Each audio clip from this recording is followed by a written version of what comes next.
Hi everyone, my name is Chelsea. Welcome to Little Mountain Ranch. I'm really happy to have you here with me today. We are heading down to the garden right now to do a gigantic harvest. This is my first really big harvest of the year. I think I've done one other where I filled the wheelbarrow, but this one I have a feeling is going to be much larger. So we have had blazing hot weather for the last 2 weeks, maybe even longer than that. This heat has done wonders for my garden. My garden has just absolutely taken off with all this heat. Been a little bit of a wild year for the garden, starting with a really cool spring and then having unseasonably hot weather for the last few weeks. And now we're kind of back into what's more typical for us. We're heading into some more normal temperatures for us this time of year. So right now it's around 23 degrees or so Celsius, which is the perfect temperature to be out in the garden and doing some harvesting. Oh, I wanted to show you this. Look at that beautiful flower. So this is called a pincushion flower, and I started these from seed way back, I think in February, and I want to plant way more of them next year. They're just gorgeous. And they start out, look at these cuties here. Don't they look so cheerful? So I did get in this morning and got all the pathways mowed down, so things are looking a little bit tidier than last time we were here in the garden together. Most of the harvesting that we're going to do today is in the main vegetable garden here, but we are going to do a little bit over here in the forest garden. We are going to go through here and pick all the raspberries that are ripe. We're going to pick our cherries. Look at all those gorgeous red jewels on this tree. This one is a Juliet. We have a Romeo cherry over there that we need to pick. And we even have some haskaps over here. So these are honeyberries or haskaps. We have picked most of the fruit off of this, but we do have a few left to pick. So you know our hedge of flowers that I planted down at the bottom of the garden here. When I was weed whacking down there today, I saw something that made me smile. Right over here. Oh, there it is. Our very first bloom from our flower hedge down here. Isn't that a gorgeous color? Our garlic down here is very close to being ready. Normally I like to wait until 4 of the bottom leaves have completely died back, but probably due to the heat, the leaves on the top here are dying back first, which I don't think I've ever had happen before, but we'll give them another couple weeks. Look at this gorgeous dill here. So this is, I think it's called Goliath dill. So we are going to get all these flowers picked and thrown into the freezer, and I will be using those to make our dill pickles when our pickling cucumbers are ready. Oh, this was something else I wanted to pick too. Our beautiful fennel here. We are going to pick all 3 of these fennel, but I have decided to leave this one and I'm going to let this one flower and go to seed so we can collect some fennel seed. I think I might want to pick some beets and some turnips too, and maybe we'll do a veggie roast for dinner tonight with that fennel. I asked in my last video if you guys had any recommendations for how to cook fennel, because this is the first time I've grown it, and so many of you responded that having it baked in the oven with other vegetables is absolutely delicious. So I think we'll do that. This little wheelbarrow is my favorite garden purchase of this year. I think it was only something like $35 from Princess Auto, but it is the handiest little harvesting wheelbarrow because it's super, super light. Really easy for me to wheel up to the house, and I can get it through the front door of my house, no problem.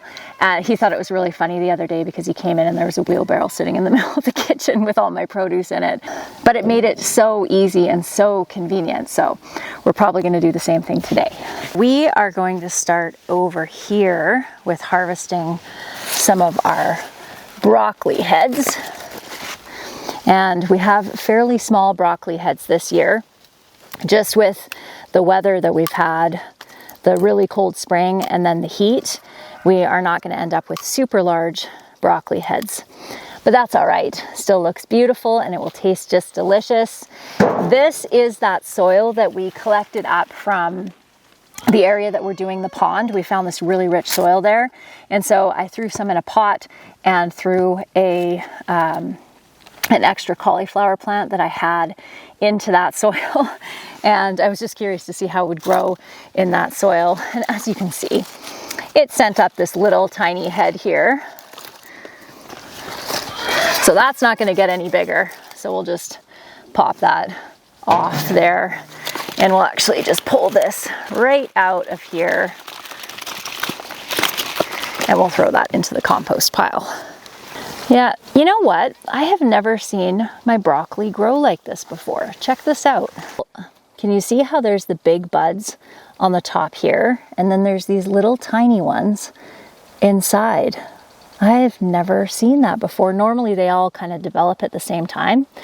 But I feel like this is a little bit tricky to decide if I'm going to harvest this or not, because these ones are pretty loose, like they're potentially going to open up and start flowering, but these ones are super tight in there. You know what? I think I'll give these another couple of days and just keep a really close eye on them. That's so interesting. What an odd year in the garden this year for things. And lots of the stalks are hollow inside like that too. So I wonder if that has something to do with the way that they're maturing on this end. Got a good size cauliflower head in there. Oh, I missed this one.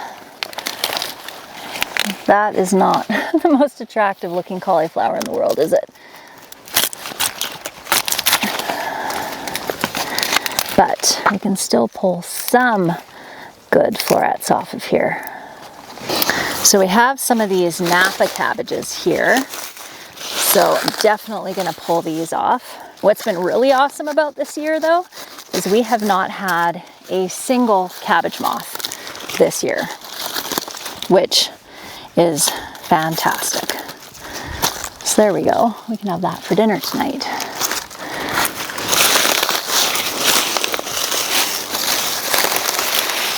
I don't think I'll grow this kind of cabbage again though, these Napa cabbages, because they really don't hold up super well. You can see there's some rot on the inside of that. So hard to judge this year though, because it's been such a weird year. Maybe they would have grown better in a different year. This one's got all kinds of grossness in it.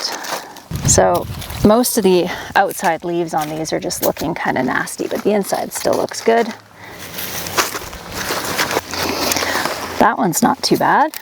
This is one of my favorite garden tools here, the Hori Hori knife. It has a serrated edge on it that works really well for cutting broccoli and cauliflower heads off.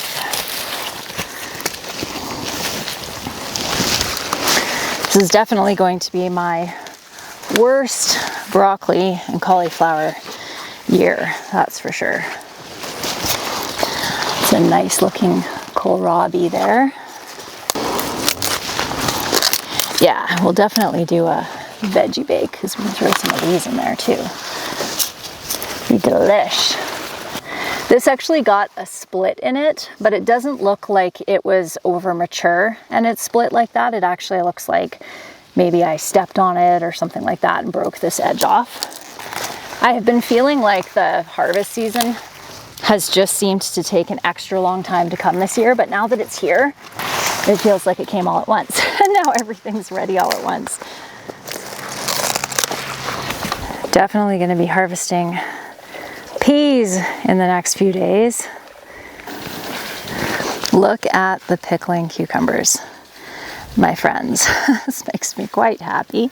We have tons and tons of little baby cucumbers in here that are going to need my attention. Just a little bit bigger than this is the size that I like to do for dill pickles. Actually, that's just about perfect. Look at all those cucumbers down there. Not quite, but so, so close. Oh my gosh. Oh, there's one. I'd say a couple of days from now, we're gonna be in business. Let's go over this way and pick a few beets and turnips for our veggie bake.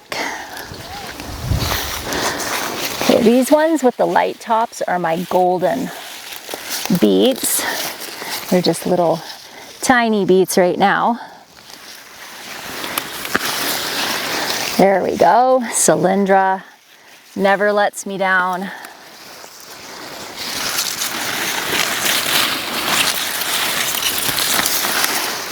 The turnips are perfect. Perfect size.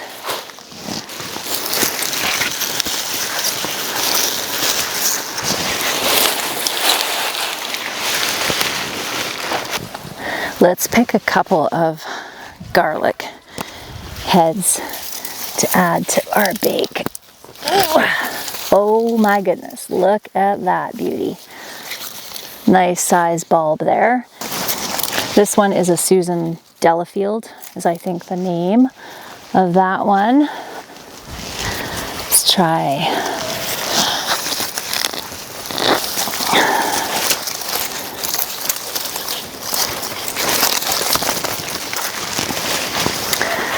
Garlic is looking awesome.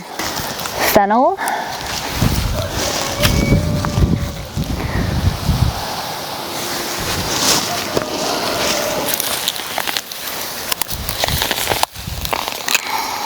I think dill has just got to be one of the most beautiful plants.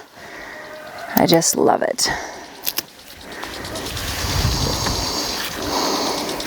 Oh, it smells so amazing. So one thing about pulling all these flowers off is it is going to encourage the dill to send out more. Oh, there's a little ladybug.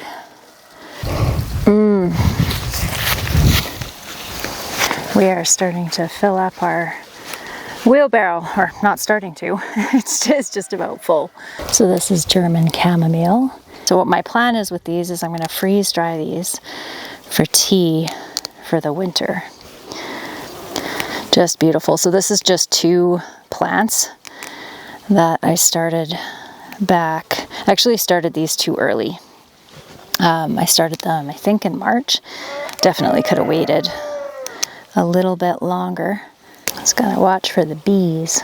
The bees actually don't seem to like the chamomile as much as they like some of the other flowers in the garden, which is good because I like picking my chamomile midday. It's around noon right now because it's all in full bloom.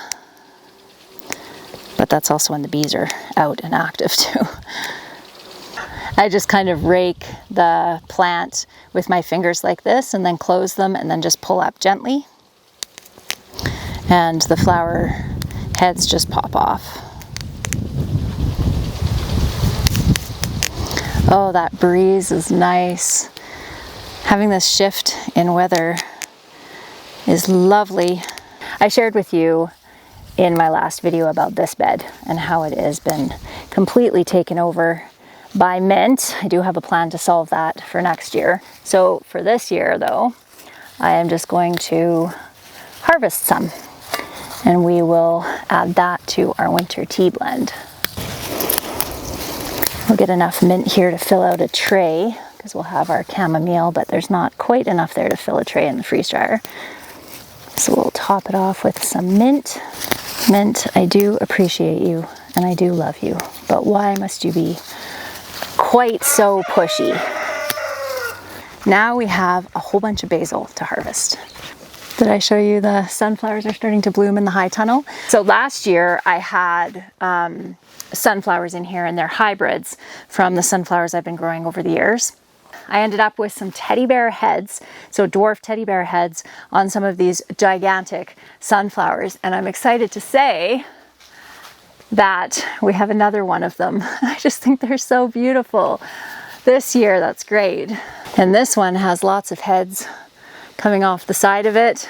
Do you remember my sunflower up in the garden last year that had probably 50 heads on it? It was just absolutely gorgeous. I don't think I'm gonna have any quite like that again this year, but we will get some beauties nonetheless. Okay, it's basil time. So we're gonna pop off a ton of this. We're gonna pull it right down So basically all the new growth from our last pruning, we're gonna pull off. My girls were picking the haskaps and they got that many. That's fantastic. Got some basil in here as well. A week ago that I was in here getting everything tied back, and as you can see, I need to get in again and get everything pruned back and tied back again. And I'm probably going to give it another week, and then I'm going to actually top my tomatoes along here as well. So this is our wheelbarrow of goodies that we have so far.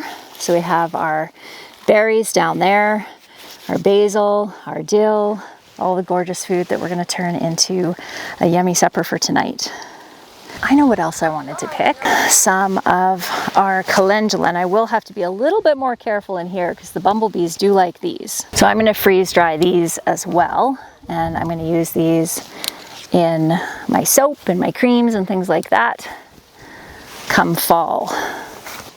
So these seeds were also from Moonglow Gardens in Alberta, and I just love every seed I buy from Ash. It's just, they're always so good and beautiful, and germination rates are good. I do have a code for Moonglow, and I'll put it down. It's for free shipping, I think, but I'll put it down in the show notes for you.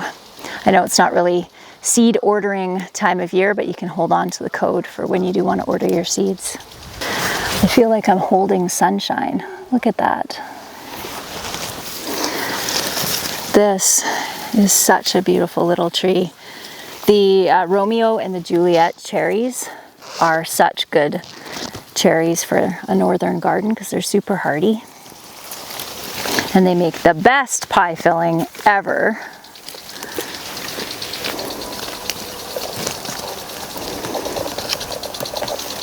All right, friends, we're back inside. I'm actually going to hold off processing most of what we picked until later on tonight when it's a little bit cooler.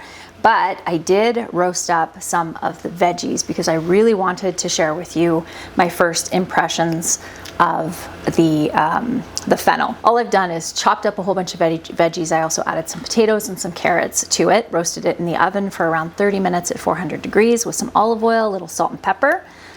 And now we're gonna give it a try. Absolutely delicious. I'm so surprised. There's a faintest flavor, kind of that black licorice sort of flavor that fennel is famous for, but it's very, very mild. It's really good. What do you think of the fennel? Do you think it's good? Mm-hmm. You do? That's so good. Okay, a couple of the kids think that the fennel is really tasty, so that's fantastic. I wish we'd grown more of it now. Yeah. And it's so pretty too. Yeah. All right, friends, that is going to be it for me today. I hope that you enjoyed coming along with me for the harvest in the garden. I'm looking forward to sharing many more harvests with you as the summer progresses. I hope you have a fantastic day, and I'll see you again next time. Bye.